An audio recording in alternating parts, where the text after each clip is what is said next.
আমাদের এই সমাজের মাদক যতটুকু আগাইছে আর আগাইতে পারবে না। যারা মাদক নেয়, গ্রহণ করে এবং ব্যবসা করে, তাদেরকে সতর্কতার সাথে জানাচ্ছি যে এই এলাকার সব মানুষ মাদকের বিরোধী। কি আমরা সবাই মাদকের বিরোধী না? আমি চাই শক্তিশালী কমিটি হোক এবং যাদের সাথে থানার সম্পর্ক আছে, যেন তেন ব্যক্তির দ্বারা সম্ভব না। অতি শীঘ্রই এর ব্যবস্থা নেওয়া হবে।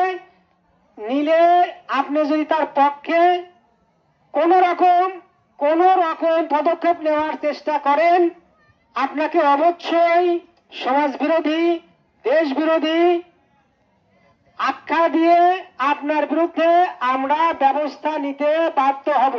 আপনি সমাজের যদি প্রভাবশালী, আপনি বিত্তবান, আপনি সম্পদশালী, আপনি যেই হন না কেন, আপনার বিরুদ্ধে অবশ্যই ব্যবস্থা নেওয়া হবে।